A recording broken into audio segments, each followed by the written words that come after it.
तेल के खेल ने भारत के पास रूस की करेंसी रूबल को बेहिसाब तौर पर जमा कर दिया है और ऐसा ही कुछ रूस के साथ भी हुआ है। वहां के बैंकों में भी बेहिसाब तौर पर भारतीय रुपया सरप्लस में पहुंच गया है। लेकिन ये सब हुआ कैसे? और अब जब इतनी बड़ी तादाद में दोनों देशों के पास एक दूसरे की करेंसी इकट्ठा हो गई है तो इनके सामने ये सवालिया चिन्ह है कि इस पैसे का किया क्या जाए। आप कहेंगे करेंसी है, इसका इस्तेमाल ट्रेड में होगा और कहां होगा, लेकिन ये इतना भी आसान नहीं। दरअसल रूसी रूबल डॉलर जैसा नहीं है जो हर देश में चल सके, और रूबल देकर बाहर से किसी देश का सामान आयात करना आसान भी नहीं है। उसी तरह भारतीय करेंसी भी हर देश में नहीं चलती है। कुछ देशों को छोड़ दें तो भारतीय रुपया हर देश में मान्य भी नहीं है डॉलर की तरह। हालांकि फिलहाल की स्थिति में भारतीय सरकार ने तो बैंकों में पड़ी रूसी मुद्रा का इस्तेमाल करने का तरीका ढूंढ लिया है, लेकिन रूस अब भी परेशान है कि भला इस रुपये का किया क्या जाए। तो चलिए समझने की कोशिश करते हैं कि आखिर ये स्थिति पैदा कैसे हो गई। ये सब हुआ है अमेरिका के कारण। रूस पर लगे पश्चिमी देशों के प्रतिबंधों ने रूस को अपनी शर्तों पर व्यापार करने के लिए तैयार कर दिया। अब क्योंकि भारत रूस का पुराना मित्र है, इसलिए पश्चिमी देशों के प्रतिबंध का भारत पर तो कोई प्रभाव नहीं पड़ा और रूस भारत का कारोबार पहले जैसा ही चलता रहा। यहाँ तक कि उनके कारोबार में और ज्यादा इजाफा ही देखने को मिला है। हालांकि इसका कोई नुकसान नहीं है, नोट भरने के अलावा इसका फायदा ही मिला है, खासकर भारत को। रूस से सस्ता तेल खरीदकर इंडियन इकोनॉमी को सबसे बड़ा फायदा हुआ है। इससे देश में पेट्रोल और डीजल की कीमतों को स्थिर रखने में भी मदद मिली है।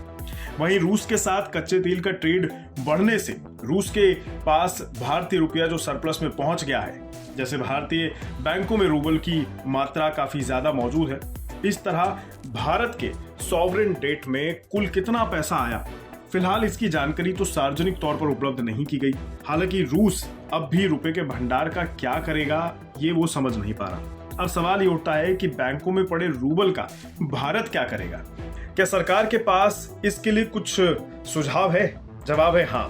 दरअसल अब भारतीय बैंकों में पड़े रूबल भंडार को सरकार डेट मार्केट में उतार सकती है। इसके लिए सरकार घरेलू सरकारी बॉन्ड जारी कर सकती है।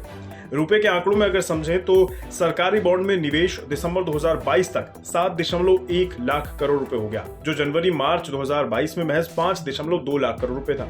वहीं अगर आयात और निर्यात के आंकड़ों को देखें तो वाणिज्य और उद्योग मंत्रालय के आंकड़ों के अनुसार फाइनेंशियल ईयर 2022-23 के पहले 11 महीनों में रूस को भारत का कुल निर्यात 11.6% घटकर 2.8 अरब डॉलर रह गया, जबकि आयात लगभग 5 गुना बढ़कर 41.56 अरब डॉलर हो गया। और इसी का नतीजा है कि देश के बैंकों में एक दूसरे के नोटों का अंबार लग गया है। आपको बता दें, रूस यूक्रेन वॉर के बाद से अमेरिका और यूरोप ने रूस पर कई तरह के प्रतिबंध लगा दिए।